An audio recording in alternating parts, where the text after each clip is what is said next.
alcoholism is a horrible thing, but if you can't remember the practical issues, that's when you know you've got a real problem. They said she was a tragedy waiting to happen, a beautiful disaster, a cautionary tale wrapped in eyeliner and jazz chords. But that's the easy story, the one the tabloids sold and the world bought. Major loss in the music world tonight. The gifted singer Amy Winehouse found dead in her London home. She was just 27. The truth is far more human, far more painful, and far harder to look at. Because Amy Winehouse was not born broken. She was built, shaped, cut, carved by a music industry that fell in love with her wounds, then refused to let her heal. A voice like honey poured over gravel. A heart too open for the world she was thrown into. We know the ending. We know the headlines. We know the photographs of shaking hands, smeared mascara, the stage collapses, the paparazzi swarms. But what we don't ask is why. Why did a girl who loved jazz records and home-cooked meals become the poster child for public unraveling? Why did the world cheer for her pain, laugh at her suffering, and turn her slow collapse into entertainment? And why, when she begged for help, did the very people closest to her pull her back into the fire? Amy Winehouse was not a wild train without brakes. She was a daughter, a friend, a lover desperate to be loved back, a woman who sang her diary into the microphone because no one would listen otherwise. This isn't a story of fame. It's a story of loneliness in plain sight, of a voice that could resurrect the dead, but couldn't save the one person it came from. Tonight, we're telling the story they tried to bury.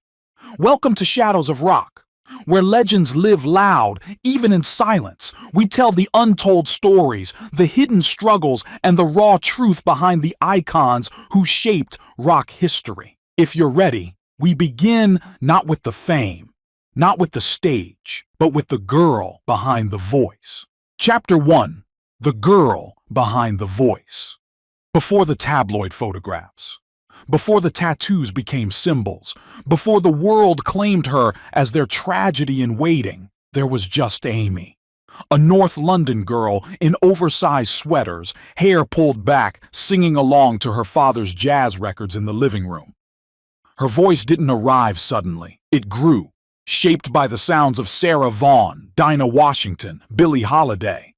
These weren't just songs to her. They were companions. Women who poured heartbreak into microphones the way others wrote letters or prayers. Amy learned young that music could hold pain without judgment. But she also learned that love could leave without warning.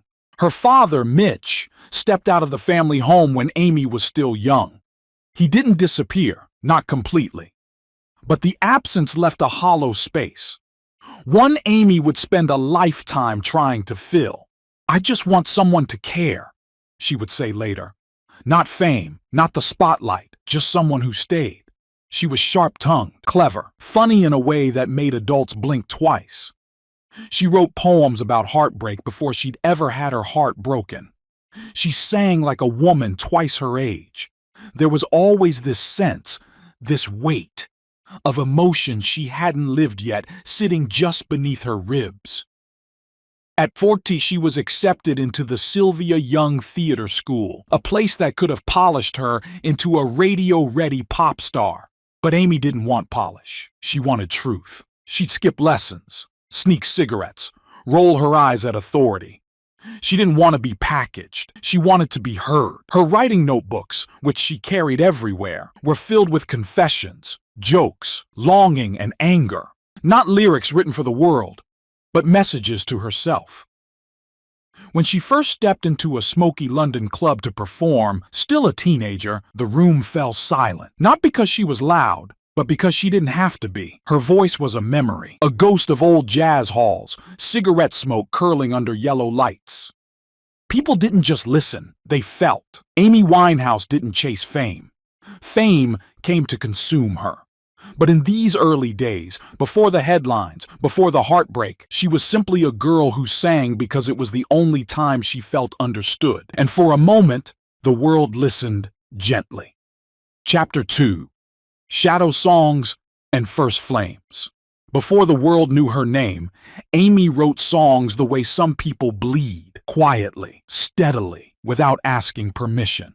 Her early performances in Camden felt less like concerts and more like confessions whispered into dimly lit rooms. A guitar, a bar stool, no spectacle, no theatrics, just that voice, smoky and aching, like a half-remembered dream. When her debut album, Frank, was released in 2003, critics didn't know what to do with it. It wasn't pop, it wasn't jazz, it wasn't neo-soul, it was Amy. Unfiltered, unpolished, unwilling to fit inside genres. What they didn't realize was that they weren't listening to a crafted persona. They were listening to her diary. And at the center of that diary was him, Blake Fielder Civil. He walked into her life like a storm disguised as a soulmate. Sharp smile, quick charm, chaos that felt like destiny. Blake didn't just make her feel loved, he made her feel seen. Two bruised hearts recognizing each other by the matching cracks. But love like that doesn't stay soft. It ignites. It consumes. Their relationship was a fire. Too bright, too hot, too fast. The kind of love that feels like flying and ends with the ground rushing up to meet you. Friends remember seeing the shift in her eyes. Joy, replaced by hunger. Not hunger for fame, but hunger for him, for validation, for attention, for the rush of being wanted and wanted back with the same urgency. If Amy was already writing from her wounds, Blake would deepen them. It was during this period that alcohol stopped being a companion and became a crutch. The glass of wine before a gig turned into a bottle. The nerves became tremors. And Amy, always so quick with a joke, always hiding behind humor, laughed her pain away until the punchline dug into the bone. But love doesn't always break you all at once. Sometimes it breaks you in whispers, in late-night fights, in apologies soaked in tears and cigarette smoke, in promises that feel holy at midnight and hollow by dawn. The world hadn't yet seen the collapse, but the collapse had already begun. Back then, no one intervened. No one stepped in, because the songs she wrote during this time were too good, too raw, too moving. Her suffering was already being turned into art, and art, especially when it's profitable, is a hard thing to protect someone from. Amy had found her muse, and it was killing her. Chapter 3. The Price of a Beautiful Ruin. Success didn't hit Amy like a celebration. It hit her like a flood.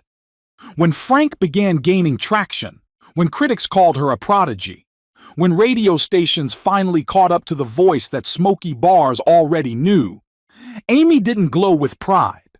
She retreated, because fame, for Amy, was never the dream. Music was the dream. Expression, connection, honesty. But fame is not built for honesty.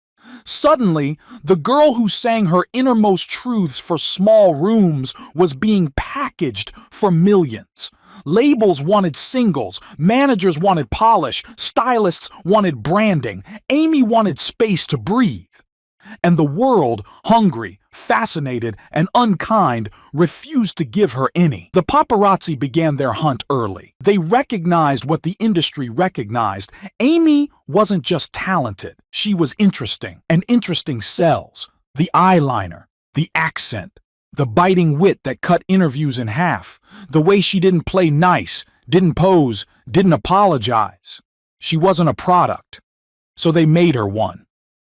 But the real fracture, the one that would shape the rest of her life, happened not in studios or on stage, but in private, behind closed doors. Her relationship with Blake, already volatile, began slipping into darker places. Substances entered the room, not as experiments, not as recreation, but as escape. Amy's emotional intensity, the same fire that made her voice unforgettable, also made her vulnerable to love like a drowning woman clinging to the one person who is also sinking. Blake wasn't her villain. He was broken too. He loved her. He did. But he loved in the way a wound loves pressure, desperately, painfully, unendingly. And Amy, She mistook pain for passion. Those around her saw the signs, the weight loss, the dark circles, the change in her laugh, still loud but emptier, her songs growing sharper, sadder, more exposed. But instead of support, what she received was encouragement. Because heartbreak makes great records, and nobody, not a manager, not a label, not a journalist, wants great records to stop. This is the part of the story where saving her would have been simplest, where intervention was possible, where empathy could have outweighed profit. But the machine was moving now, and Amy, tired, in love, overwhelmed, didn't have the strength to step off. She was becoming famous, and fame was becoming hungry. The world was listening, but no one was hearing her. Chapter 4. Back to Black. The art made of wounds. By the time Amy stepped into the studio to create Back to Black, she was already living the album long before she sang a single note of it. Blake was gone, or rather, he was leaving.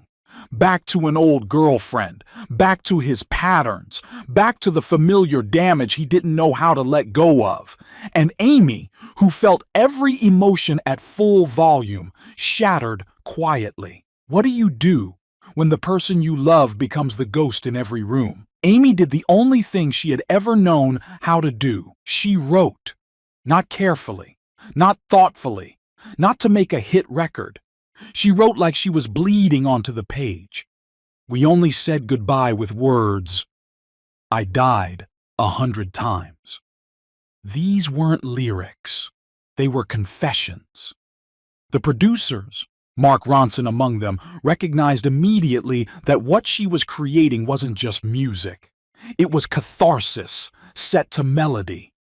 It was the sound of grief wearing eyeliner, a funeral march with tambourines. The sessions were intense. Amy didn't sing. She exhumed. She paced between takes, smoked between verses, cried, sometimes silently, sometimes without warning. And when she opened her mouth to record, the room went still. This was no longer just jazz revival, no longer just retro soul. This was a woman mourning herself. Re-engagement. Hook. Here's the part most people don't know. Amy didn't write Back to Black as an album about heartbreak. She wrote it as an obituary for the version of herself that still believed love could save her. The world would call it a masterpiece, a cultural reset, one of the greatest records of the 21st century. But Amy didn't celebrate, not once. She didn't want to be iconic.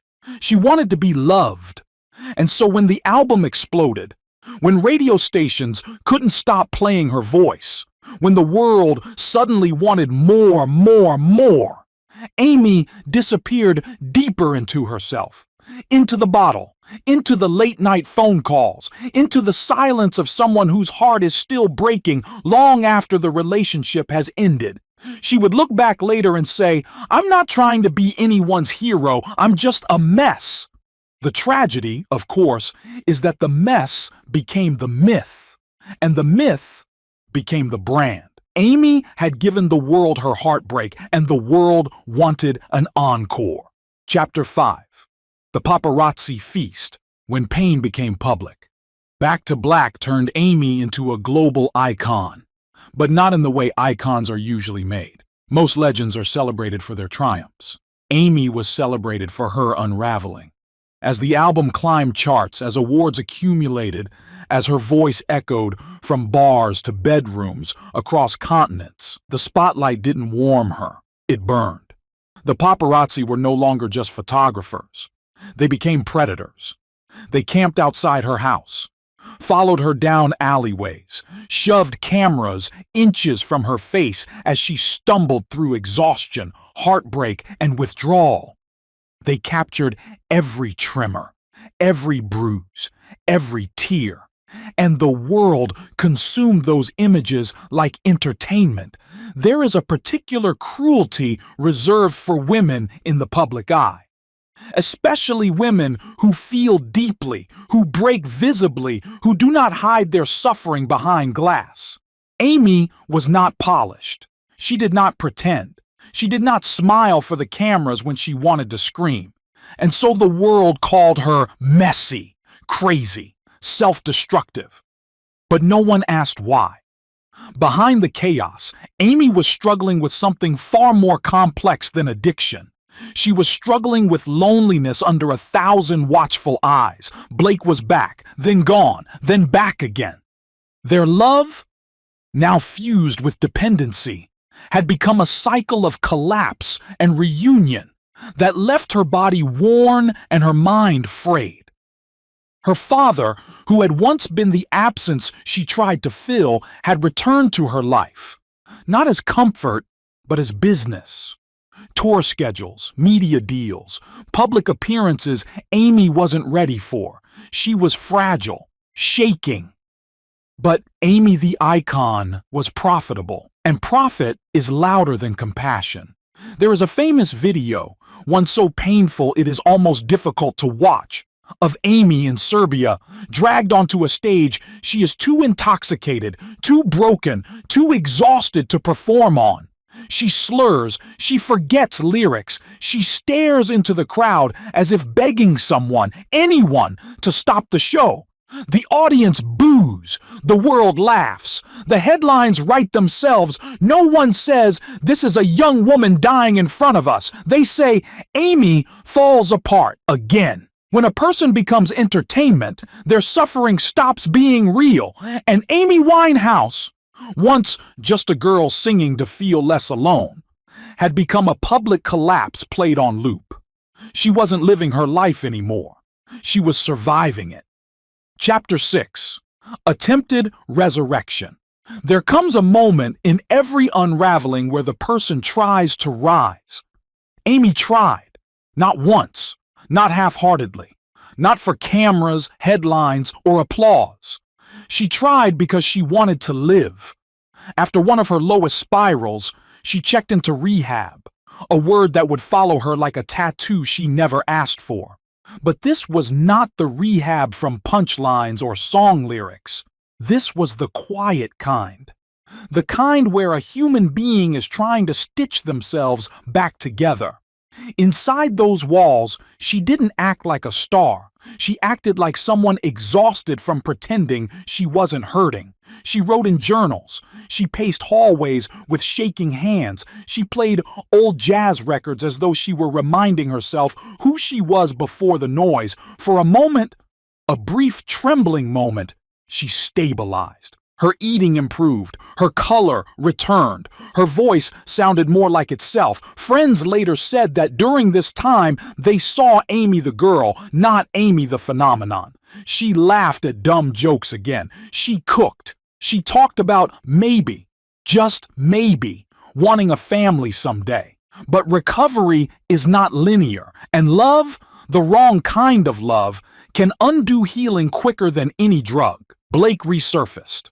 A phone call here, a message there, a promise whispered in that old familiar tone that once made her feel chosen. And Amy, whose heart had always been too open, held out her hands to the fire that burned her. Meanwhile, the industry circled like vultures. A recovered Amy meant a performing Amy, a touring Amy, a profitable Amy. Her father, intentionally or not, urged the spotlight back on. Managers scheduled appearances she wasn't ready for. Journalists waited like wolves to see whether she would rise or fall because her pain sold. Her recovery? That was less interesting. Here is a truth we rarely say out loud. It is easier for the world to watch a woman collapse than to watch her heal. Healing requires silence, time, privacy. Amy had none of those left. So when she stepped back onto stages, when the crowds cheered her name, when everyone said, "She's back, she's better, she's saved," they didn't notice her hands shaking. They didn't notice the tears she wiped away before the lights came up. They didn't notice that she was still holding herself together by sheer force of will. She was trying to return to herself. But the world only wanted the version of Amy that was easy to mythologize. The beautiful ruin. Chapter 7. The slow fading of a bright flame. Eventually, the world stops clapping, not out of kindness, but out of boredom. Amy didn't collapse in one dramatic moment. There was no single night, no decisive fall, no poetic final scene. It was a slow unraveling, a quiet dimming of a once blazing light. Her home in Camden, once filled with guitars, laughter, half-written songs, and warm kitchen smells, became still. Friends recall walking in and finding her curled on the couch, TV flickering, wine glass in hand, staring through the screen rather than at it. The voice that once shook rooms now lived mostly inside her chest, unspoken. She wasn't recording, she wasn't writing, she wasn't dreaming, she was surviving. Her body bore the weight of it, the tremors, the frailty, the dangerous thinness. Her voice, when she did sing, sounded haunted, still brilliant, but fragile, like stained glass with cracks running through it. There were moments of clarity, moments where she smiled again, moments where she talked about a future beyond the wreckage. Maybe I'll just sing jazz standards forever. Maybe I'll live by the sea. Maybe I'll be happy. But happiness is hard to hold when the world has claimed your pain as public property. The paparazzi never left. The gossip never slowed. Every slip, every relapse, every late-night stumble became front-page spectacle. And the loneliness, the kind that doesn't go away just because people are watching, deepened. Blake, whether present or absent, remained a ghost in every decision she made, a love she could neither keep nor fully release, a wound that never fully closed, and yet there were glimmers. She adored children. She doted on her goddaughter, Dion. She spoke to her as though trying to pass on lessons she couldn't yet follow herself. There were days when Amy looked like she was coming back, when her smile reached her eyes, when she wore her hair high and sang along to the Ronettes while making tea. But healing requires space, and Amy never had any. Every improvement was met with pressure. Every recovery was treated as a comeback. When she didn't return to the stage fast enough, the industry grew impatient. When she did return too soon, the world criticized her collapse. There was no place for her to rest, no safe room to lay her heart down. And so, the flame flickered, the light dimmed, not extinguished, not yet, but you could feel it. The world was running out of time to learn how to love Amy Winehouse while she was still here. Chapter 8. The legacy of a voice that outlived the body. On July 23, 2011, the headlines came fast, cruel, and familiar. Amy Winehouse, dead at 27. The world reacted with shock, but not surprise. As if they had been waiting for this ending, as if they had already written it. But legacy is not defined by how someone dies. It is defined by what they leave behind. Amy's voice didn't fade with her body. It didn't quiet. It didn't disappear into nostalgia. It echoed. In every young singer who stands too close to the microphone because she believes intimacy matters more than perfection. In every artist who writes about their scars instead of hiding them. In every broken-hearted person who hears love is a losing game and feels for a moment understood rather than alone. Amy didn't just change music, she changed honesty.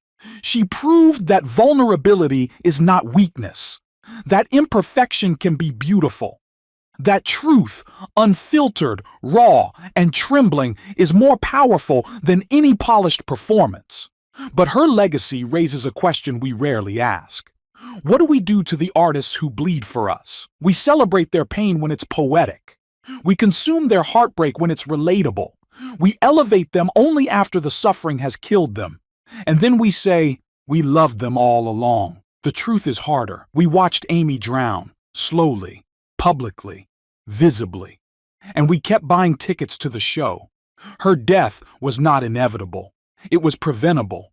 If the industry had protected her, if the press had backed away, if those closest had chosen compassion over access, if the world had cared more about the woman than the myth. But myths are easier to hold than people, so we held the myth.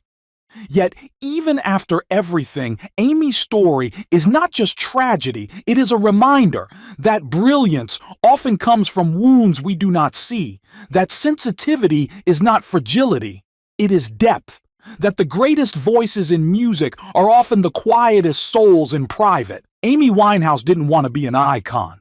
She wanted to be loved. And in a terrible twist, the world loves her more now that she is gone.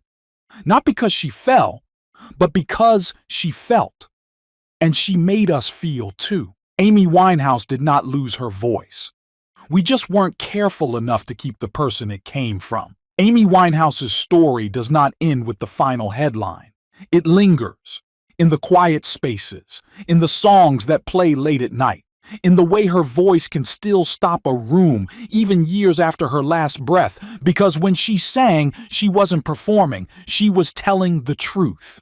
And the truth doesn't age. It doesn't fade. It doesn't die. If you listen closely, really listen, you can still hear her. In the ache of Back to Black, in the resignation of Tears Dry on Their Own, in the fragile hope buried inside Valerie. A woman who carried too much heart for her body to contain, who felt love like fire, who broke openly in front of a world that didn't know how to look gently. Amy once said, "I'm not trying to be a role model, I'm just trying to be real." And maybe that's why we grieve her still. Because in a world of masks and marketing, Amy Winehouse was real. Painfully, beautifully, dangerously real. We love her now because we finally understand what we were too careless to see then. She wasn't a tragedy. She was a human being asking to be held. Before we close tonight, I want to ask you, what is the one Amy Winehouse song that stays with you? The one that hits a little too close even now? Tell us in the comments. Share your memory, share your heartbreak, share your connection to the voice we lost, but never really lost. Because this channel, Shadows of Rock, is where we keep the echoes alive. And if this story moved you, wait until you see how Syd Barrett, the genius founder of Pink Floyd, slowly vanished into a mind he could no longer navigate. A disappearance, not of body, but of identity. Tap here to watch. Syd Barrett, the rock star who vanished into his own mind. The shadows call. We follow.